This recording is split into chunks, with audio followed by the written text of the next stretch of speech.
Good afternoon, ladies and gentlemen, and welcome to another CEDIM Innovation Talks webinar. My name is Patricio Garcia, your host for today. On behalf of CEDIM Design University and CEDIM Innovation Programs, we are pleased to welcome you for another innovation webinar, an open platform for the expression of innovation and innovators all around the world. Through this platform, we seek to create a space where knowledge and expertise from seasoned innovators can be shared and diffused, hence inviting you to take part in innovating for the present and future.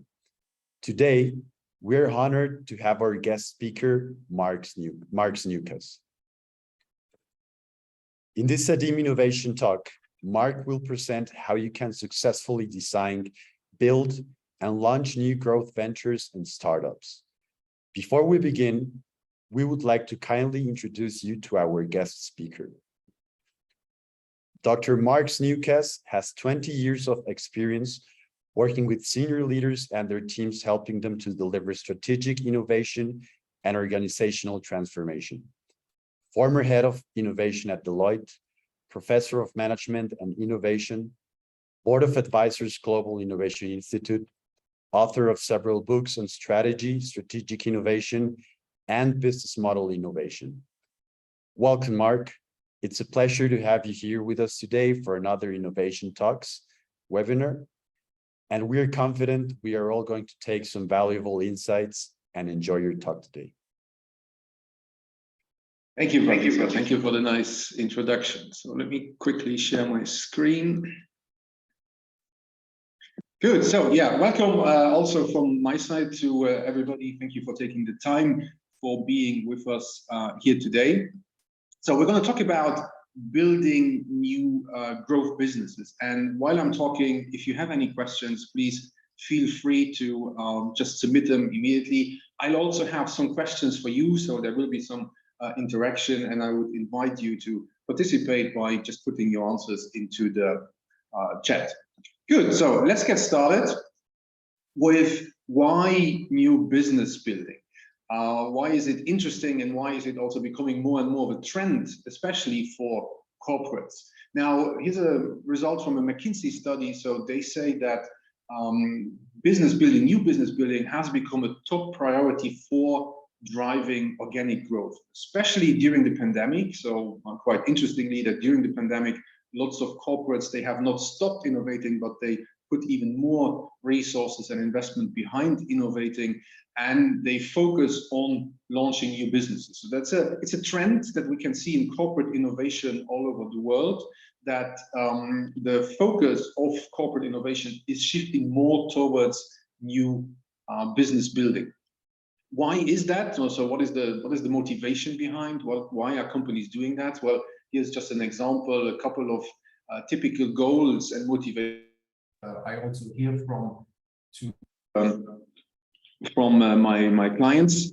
So it is about building new revenue streams. So you want to build new business because you want to build new revenue streams, but it's also about shifting to customer expectations or meeting new customer behavior, protecting against industry disruption. So the idea of creating a startup from a corporate so that you can kind of disrupt yourself and shield yourself from disruption from others. Increase organizational agility and modernize the tech architecture is also something we see quite a lot. So there's a lot of digital transformation obviously going on, but some big corporates, they struggle with putting digital transformation in place in their traditional business. So they are creating new businesses and use these new businesses to become more agile and to also modernize their technology stack. Now, this has been a trend during COVID, but we also see that it's continuing after COVID. So, and especially some results, some research points towards those companies who have successfully innovated during COVID or during any kind of crisis. So if you're thinking about the next recession maybe coming on, those who keep on innovating and building new businesses during the crisis, they don't only perform better during the crisis, but also they perform better after the crisis. Now, it might not come as a surprise that although lots of companies do it and lots of companies want to do it, incumbents often lack the skills they need to make it happen. So how do you make it happen? How can established companies create new growth businesses? And I'd like to illustrate this with an example. So here is a company. It's a German company, ProSieben.1. It's a TV media company. It's one of the leading companies in Europe. In fact, the leading one, some 35% market share. It's only German-speaking TV, so German-speaking Europe, they are the leading TV station. What you need to know about their business model is that it's free TV, so you don't have to pay for it. Everybody can watch it for free, and they are financed by advertising. And already like 10 years ago, they said they want to grow by 1 billion euro in revenue, so create 1 billion in additional revenues over the period of 6 years. Now, 1 billion certainly sounds like a big number already, but there are also particular challenges that ProSieben faced at the time. So if you want to grow your revenues, what do you do? So usually you can increase price. Well, increasing price is very difficult for a TV media company because who are your clients? Your clients are big corporates, and they tend to buy a lot of volume. And because they buy so much volume, they have a lot of negotiating power when it comes to the price. Usually it's not even the end consumers or the end clients buying directly. They go through an agency, so the agency pools even more volume, and they have even more negotiating power. And it's not unusual for an agency to have a discount of 60 to 70% of the list price. So you can't grow by increasing your prices, very difficult. So if you can't increase your prices, you want to sell more. Okay? It's a different or a second strategy to increase your revenues. Now, selling more, also very difficult here. If you remember, the business model is about TV advertising. So if you broadcast more TV advertising, obviously the viewers are going to be less and less happy because you're only showing advertising. And on top of that, in most European countries, especially in Germany, there is a law, or by law, you can only broadcast a certain amount of advertising minutes per hour on average throughout the day. So there's kind of like a legal limit on how much of your product you can sell into the market. So that's the challenge. We want to grow by 1 billion, but we cannot raise prices, and we can also not sell more. Now, let me ask you, and just as I invited you before, put into the chat, how would you address a challenge like this? What would you do? And I'll just give you a couple of moments to think about it. Just put it into the chat. How would you address this challenge? If you were the CEO here, or the CEO came to you and he tasks you to solve this challenge, increase revenues, but you can't sell more, and you can also not raise your prices, what would you do?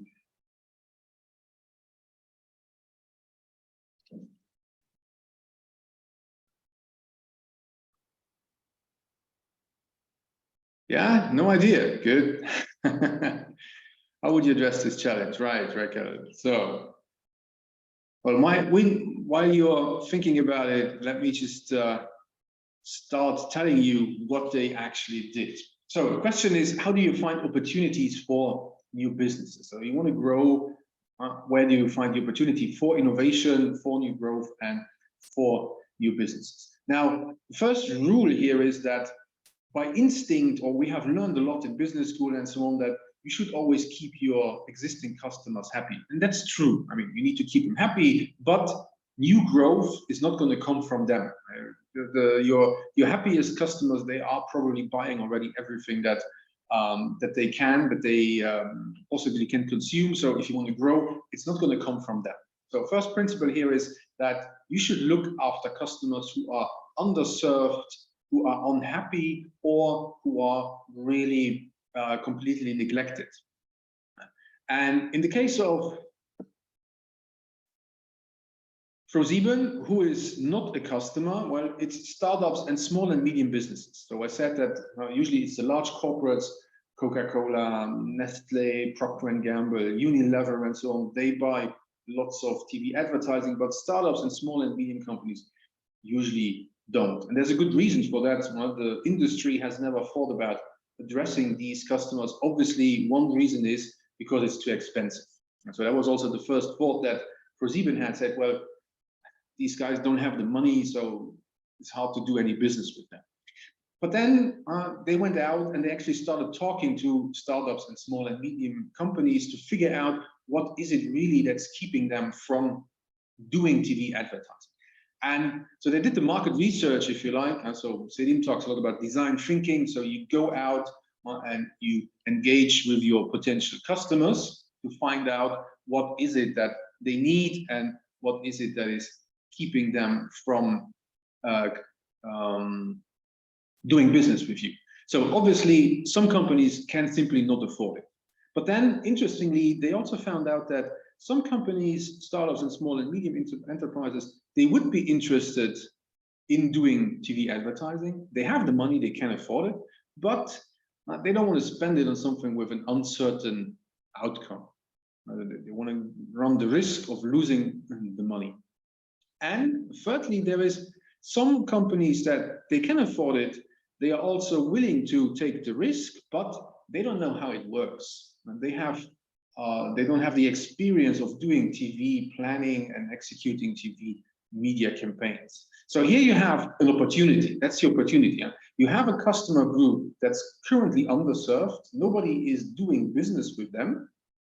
And you know that they want to do business with you, but there are certain barriers and hurdles that keep them from doing business with you. And here we have a financial barrier, we have a risk barrier, and we also have a knowledge and experience barrier. Now, this is your opportunity. Now, the question is obviously, how are you going to seize this opportunity? And this is where designing your new business comes into play. Now, what does it mean if I say designing your business? You need to think about your offering. You need to think about your operating model, and you obviously also need to think about your revenue model, specifically in this case for these customers, as some of them cannot afford it or they're not willing to run the risk. Now we can further decompose these three components. So when it comes to the offering, you need to think about what is the product, what are the services that we're offering, and what is the customer experience that we want to offer our clients.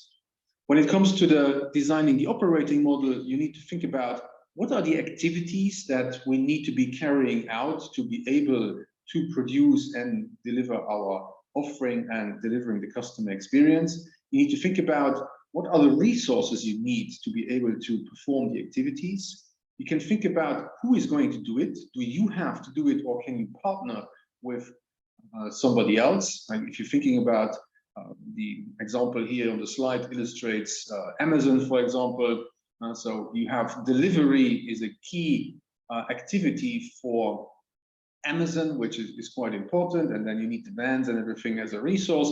But in most countries, they are still not doing this themselves, but they are working with DHL, FedEx, UPS, and so on for the delivery. So you really need to take a holistic view on all the activities that need to be done. And then finally, sometimes innovation, business innovation can happen by just changing the sequence of the activities. Maybe to illustrate this, if you're thinking about Dell,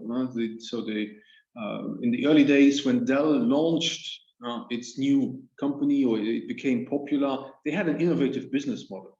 And the one part of the innovation in the business model was obviously that they skipped distribution and they did distribution directly to the customer. So they skipped the retailers and the wholesalers. Now, this is what we know, what most people know about Dell business model, but the key innovation actually in the Dell business model was that it changed the sequence of activities. Now, usually what was the traditional model? You source your raw material, you produce your computers, you put them on stock, you ship them to the wholesaler, you ship them to the retailer, and eventually at the end of the value chain, you're going to sell it, and then the money is going to travel back up. Now, Dell switched this around. First, you had to buy the computer. So you had to order it, you could customize it, but you bought it first, and only then did Dell source the raw materials and produce your specific computer. So this means that Dell had the money already before they needed to engage in all the activities. And in the early days, Dell used to have a negative working capital because of this. And that was one of the key reasons that allowed it to grow this quickly, because the customers were financing the whole operations and they didn't have to rely too much on external financing. So you have to think about these components. And then the final thing you have to think about is revenue model. So here we're talking about revenue streams. Where does the money come from? The pricing mechanisms. How do you set your prices? These days, we know a lot about dynamic pricing. So one part of dynamic pricing is obviously supply and demand. You know dynamic pricing from travel or from hotels. So if there's a lot of demand, then the prices go up. If there is less demand, then hotels and flights are cheaper. But also in the online world, dynamic pricing is used a lot in terms of really checking who are you as a buyer, where do you live, and if you live in a city center, then you might get a different price than somebody who's living on the countryside.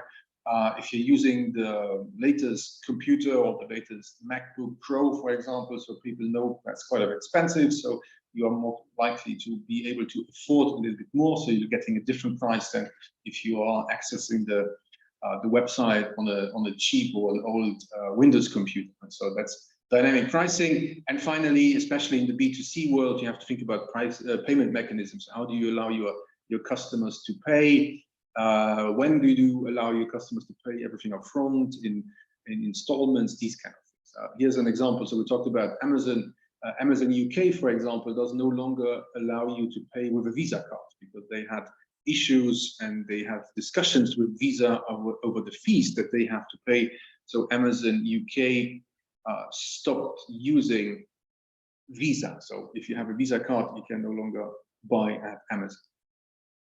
Here's one of my favorite examples for an innovative revenue model. And maybe I think there were some issues with the chat.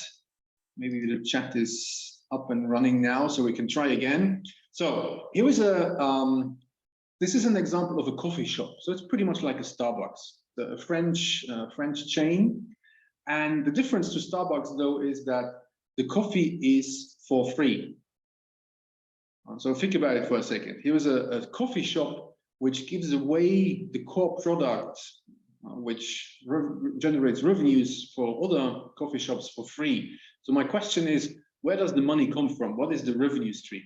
Maybe we can try the chat again. If you have ideas on how they make money if they give away the coffee for free, you can just put it into the chat. I'll just give you a moment to see whether that works. Yeah, so co-working space. Now, it's not co-working space, but there is something about the rent which goes pay for hours. Yeah, Marco, so you're right. So maybe you've seen it. What they do is they charge you for the time you spend in the coffee shop. So if you spend an hour, it's $5 and you can drink all the coffee you want. If you want to stay there for an hour, for a day, it's 24, and then you can buy a monthly subscription, so a membership fee, like what Rodolfo said. I think it's really a genius idea. And again, it is all about understanding, why do your customers come to the coffee shop? What is the need they have? What is the job to be done that they actually have? If you look at the coffee shop, very often people are just sitting there because they are meeting friends, or they have a business meeting, or they are working on their laptops, they're using the Wi-Fi, they're occupying the space because they want to work there, but they don't really consume a lot of coffee. So it's really tying the business model and the revenue model, the revenue streams, actually to what your company, what your customers want. And just going to put in the name in the chat again. So it's Anti-Café. That's the name. It's a French coffee shop. They picked it up from a Russian idea before, which was called Zifferblatt, something like that. But the Russian one, I don't know whether that was so successful, but Anti-Café is pretty successful. And if you think about it, it's also genius, I think, from a business perspective. If you have a coffee shop in Paris, the most expensive item on your profit and loss is probably the rent that you have to pay. So why not make people actually pay for your most expensive cost in the business instead of having them to pay for the for the coffee, which is not that expensive, especially if you buy it bulk these days. Now, what did ProSieben do? So they said, well, we're going to give you free access to the media. So we're going to take away the barrier that you cannot afford it. And we're going to do all the media strategy and planning. So we're taking away all the risks, the financial risk, the risk of not having an outcome, and the risk of not knowing how to do this. On the operating model side, so on the activities, so obviously now ProSieben needs to do the spot production, so they need to do these activities. They need to do target selection, so they don't offer this model that I'm about to share to everybody, but they came very specific about where it works, so we're going to talk about that. In order to do that, they needed new resources, they needed specialized expertise, and then they're using some shared services from the group. Now the $1 billion question, euro question, what's the revenue model? And as the chat is working, again, just inviting you to put in ideas that you might have. If they give away the media for free, pretty much like Anti-Cafe is giving away the coffee for free, where does the money come from? How is ProSieben going to make money? I'm just going to give you another moment to think about it and put it into the chat. How are they going to make money? If they give the media away for free and they do the spot production and everything, so you really don't have to worry about anything.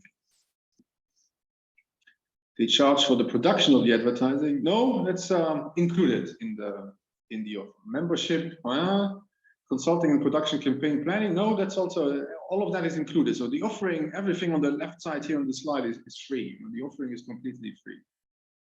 Fixed fee or a revenue share? Yeah, fixed fee would be you buy the minutes, right? So that's kind of what the model was before, but revenue share. Yeah, so revenue share was the idea. Yeah, also a percentage of increased sales. Exactly. So that's what they did. So they said, we're going to air the advertisement, we're going to do all the production, everything with, and if the advertisement is successful and you're actually achieving an outcome, or you're achieving a growth in revenues, then we'll get a share of that.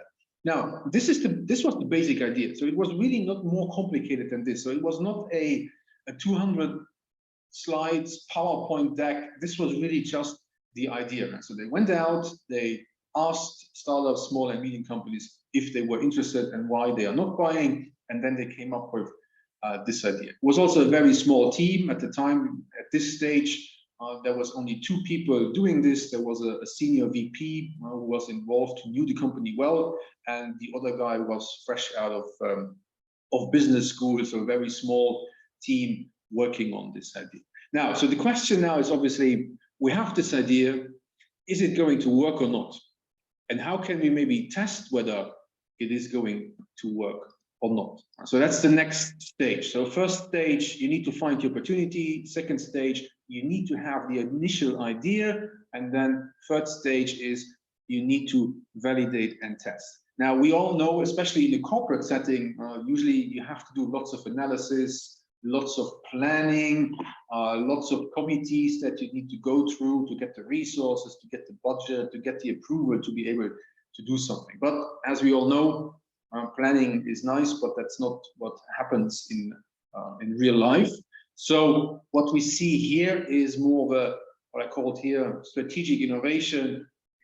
Again, pretty much like design thinking, act, learn, and design. So we have an idea, we have a prototype. Question is, how are we going to prototype this? I'm going to come to that. And then based on your feedback that you get from the prototype, from the action, you learn what works, what doesn't work, how does it work, and then you can use these new insights to design the next version of your product, or in this case, your entire business. And so what I learned from ProSieben is there were 3 steps that they actually went through to validate the idea. So the first one was more internal, discussing, does this make sense and can we actually execute that? So there was lots of discussions with the CFO, with the CEO about, does it fit our objective that we had in the beginning? Can we make this work? And actually the CEO only had one KPI that he gave the team was show me that we can make money with this. Show me that this can work in a profitable way. That was the only real target that the team had at the time. Then the next question obviously is, does it resonate with potential customers, and do they want this? Are they interested in this? And then the final step would be to actually test whether it works in practice. So without or before you invest a lot of time and money and resources into building something big, you go through steps 1 and 2, and then you start testing it on a small scale to see whether it works in practice. And here is what ProSieben did. Or let me ask you again. So if you had to test an idea like this, so we have a business model idea here, we have an idea for a new business, how are we going to test this? And again, I invite you to put into the chat what you would actually do. How could we validate an idea like this? So from design thinking, we know we would prototype. And how would you prototype an idea like this? What would be the easiest way, low risk, no investment needed, to test an idea like this?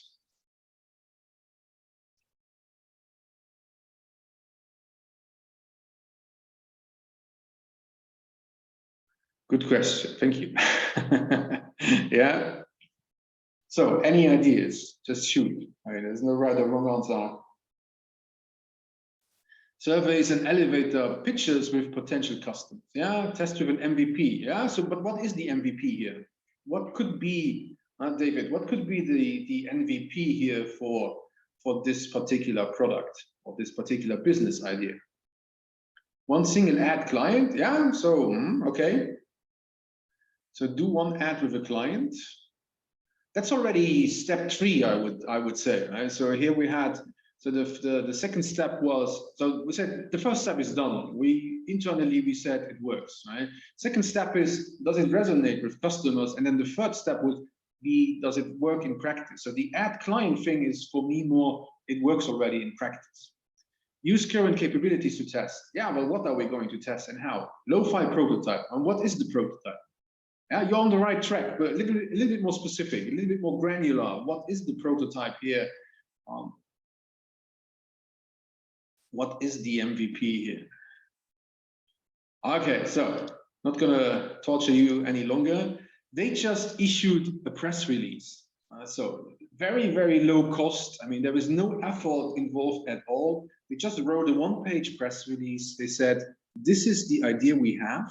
So we'd like to give you free access to our media, and if it works, we'll get a share of the revenues. If you're interested, just get in touch with us. So they issued the press release, so it was in the media, it was in the newspaper, and then they got dozens of companies that were interested, that reached out to them, that said, this is what we do, and we'd like to use your service, and we'd like to try this. And so it sounds quite easy, the press release, and I've seen that for different other companies have done the same kind of thing. So there was a, in the UK, there was a consulting company called Eden McCullum, and they had a new business model for how to do consulting. And to test that idea, they also just put an ad in The Economist, I believe it was, to test whether they get some feedback. So kind of, you know, we know it from, you might know it from Dropbox or from the internet. We see that a lot. There is just the landing page. There is nothing really behind. And if people then actually sign up, then you see, okay, there is an interest. Here is something similar, but they did this already like 10 years ago. Now, and then they just selected a handful of these businesses that applied. Again, no sophisticated criteria behind, no long analysis. They were just going through all these applications and then saying, okay, well, I think this product could work with the target audience who's watching our TV channels. This one, maybe not so good. And then they tried and they tested. And this is then where you go into these, in the third stage, and this doesn't really work in practice. And you go into different cycles of you act, you learn, you design based on your learnings. And as you go through these cycles, the maturity of your new business actually goes up. And here is what this process looked like for ProSieben. So they started off with media for revenue share, and they did not have any specific company focus. So they had 5 companies, they had something, they had online business, they had offline business, they had a organic lemonade producer, for example, to just see where does it work and where does it not. And based on these first five tests, they learned two things. So first of all, they learned that, especially when working with startups, a fixed fee would be nice. A small fixed fee just to make them be more committed to working with you. Because before they had some, and then they had to chase them, they had to chase the customers to get the information they would need to be able to produce the spots, for example.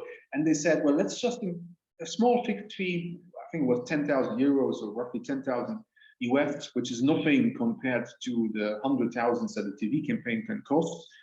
And just introduce that so that people are, once they paid it, they are committed to make it. The second insight they had was, it works better with online businesses. Why? There were two reasons to that. First of all, for the online business, they could really track when they air the advertisement and then 5 or 10 minutes later, they see the clicks and the sales on the website go up. In the offline world, this is more difficult. So for example, they had this organic lemonade producer, and you don't know whether you sell more lemonade because people saw the advertisement, or maybe it was just a hot summer day and that's why more lemonade was sold. The problem with the offline business was also that there is an inventory risk. So again, the lemonade producer, you might create lots of demand and then people go to the shop, but there is no supply. So they went away from all of that and they focused on online businesses. And they picked the next bunch and they did the next iteration. And then they learned, especially when working with startups, instead of media for revenue, media for equity would have been nice. So they created lots of hype about a startup, about a brand, and then there was an IPO, and the equity would have been worth more than actually the share of revenues. The share of revenues was also, especially when working with startups, not interesting for the other investors, because the other investors, they put money into the company. Then ProSieben, yes, they generate revenue, but they would take cash out of the company. And the other investors, they were not so happy with this model. But now with the media for equity model, everybody was in the same boat. And the goal is really to increase the value of the equity. So, and they still did that. And then after some time, this is where the target selection comes into play. They became very sophisticated about who are they offering this model to and where does this model work best. So they created strategic portfolios. So they have a portfolio which is travel, for example. So everything that has to do with online travel, hotel booking, car hires, flight booking, whole vacation packages, information websites about vacations, weather websites. All of that is in the travel portfolio. They have another portfolio which is about lifestyle. So they have online fitness programs, dating portal, shopping, everything in a lifestyle portfolio. And they have become, so they have 5 or 6 of these portfolios, and they have become very good at knowing where it works and how to manage it. Now, this whole process of iterating and fine-tuning the business idea took about 2 years. They were profitable after 6, and they made, I think, like 20 million in profit after a year. But this whole fine-tuning took about 2 years to really get it right. And only then, after 2 years, when they said, now it works well, now we switch from designing and fine-tuning to scaling it up. That's when they created a new brand, or the 7 Ventures. So that was a dedicated company that they formed at the time to be able to scale and leverage this model. Now, how do you know whether it's time to leverage the model? So this is really about figuring out, when does the model create value for everybody who's involved? And so we talk a lot about customer value, but here it's really about, yes, you need customer value, but obviously your idea also needs to provide value for your firm. So this is a little bit the viability part in design thinking, if you like. So you have the desirability part of customer value, you have the viability part in the firm value, but you also need to create value for the ecosystem and the partners that are involved in. Just like with the startups here, the other equity partners, they were not happy with the media for revenue, but once they switched to media for equity, then they were also creating value for these other parties, and that's when it worked. Just to sum up a little bit the value proposition, so obviously for ProSieben, new revenue streams, they grew new customers, they have this portfolio of strategic insights, strategic investments, They learned a lot, which they could use in the traditional business. Like, for example, before doing this, they never knew how good actually advertising works. Right? If you have Coca-Cola, they don't tell you how much more Coke they sold because of the advertisement. ProSieben never had that data. Now, because they need the data for the business model, they were able to prove that TV advertising actually works well, which improved their positioning, their negotiating positioning against the traditional customers. For the customers, obviously, access to media, it's risk-free, relatively low upfront cash, and they don't need to deal with it. And as I said, for the other investors, they profited from the increase in company value. Nowadays, so as I said, they have a travel portal, a travel portfolio, and one of their strategic objectives is to become a leader in online travel. This was not something they had an objective when they started, but they saw that they could do this and handle this so well that this is a new strategic objective. Now, the big question is how well or did it work or not? And actually, if you look at the numbers, so this is from the annual report 2015. So if you remember, the goal was 3.4 billion in 2018. So they already achieved 3.2, 3.3 almost in 2015. And at the end of the day, they achieved 4 billion. So they increased their revenues by 1.6 billion. And if you look at it, even today, the traditional TV advertising is pretty flat. And all the growth they have is coming from these new businesses. So to sum it up, if you look at traditional strategy, so you have these questions: where to play, how to win. On the left, you see the traditional answers, how we approach them. And on the right, you see how new strategic innovators and new business builders do that. So you look at non-customers, you understand needs, jobs to be done, you understand the experience. You design a new business by thinking about your offering, your operating model, and your revenue model. And how to win is no longer about low cost or differentiation, but it's really about creating value for all the parties involved. Now, with that said, we're coming to the end. If you want to learn more, I have an online masterclass. So if you go to my website, sniukas.com/innovation, you can learn more about that. And as a special here for CEDIM, there is a discount code, so CEDIM #50, which gives you 50% of the masterclass price.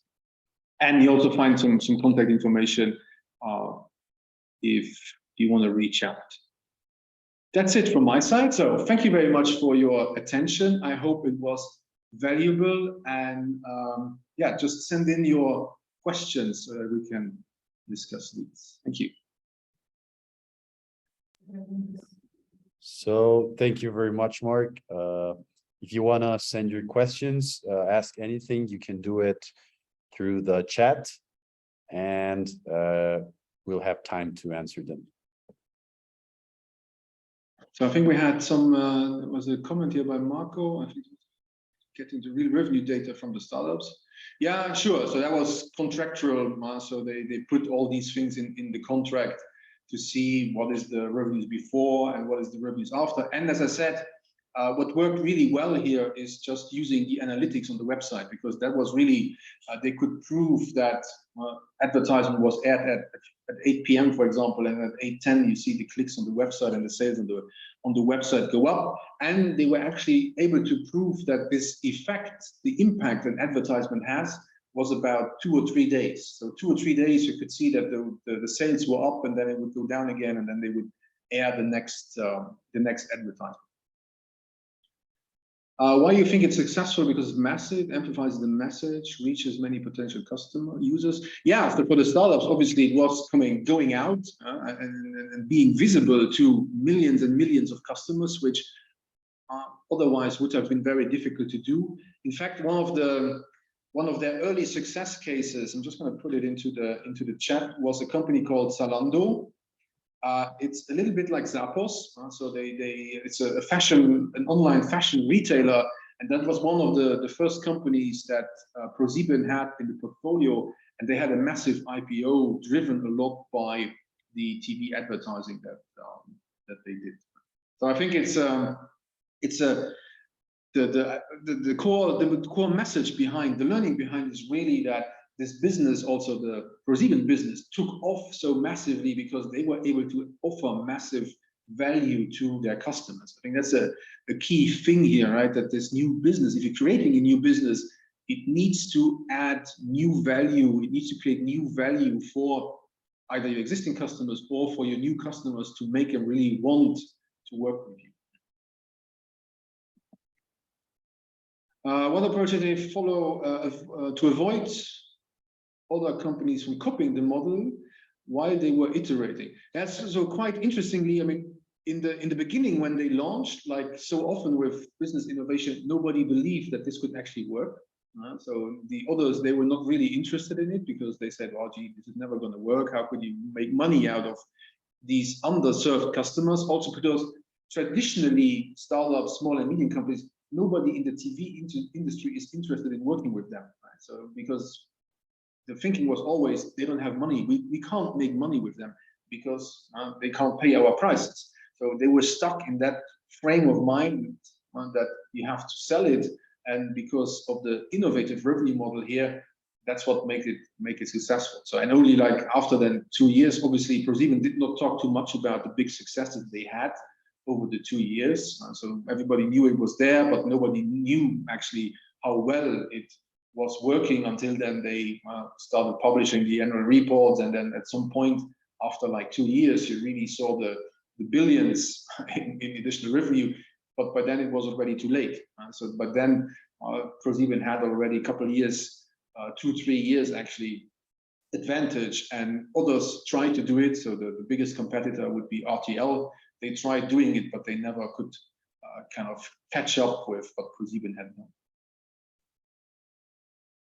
Any IP they protect? No, there's not. I mean, the business model, everybody can copy it, but nobody, as I said, as I just explained, nobody really did that. Because they were too late in the market. Now there might be some, probably some IP, or I might not call that IP, but some special things when it comes to the contracting and the whole legal side and all of that.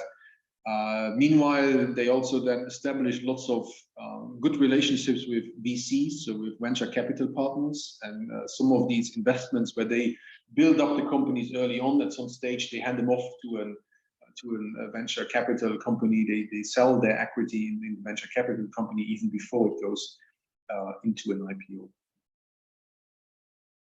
Something that maybe a key success factor was also, so if you're thinking about doing something like this, a key success factor was the involvement of the CEO. And so the CEO was very close to the idea the whole time. So he was actually the one who initiated the whole thing by saying, we need new revenues and we need new clients, so figure out how to do it. So it was a mandate, a task by the CEO, and then he was very involved along the way, decision making and pushing this forward. I didn't talk about, I mean, there were lots of internal problems also. So when they first announced it, the traditional customers, they would call and say, "Are you crazy? Now I pay you hundreds and thousands and now you're giving this away for free." So there was some challenge there with the traditional sales. Once they started having media for equity, there was some financial risks there because now you have these startups on your balance sheet. So there were all of these things that needed to be sorted out, and the involvement of the CEO in all of this helped actually to solve these challenges. But again, I think the key learning here is, if you want to build a new business, especially something that is new to the world, innovation, so nobody has ever done this, and you need this iterative approach, because only through this acting, learning, designing the next version are you going to get the insights that you need in order to be able to make it successful. So you can't just analyze and plan and everything, but you need to get going quite quick.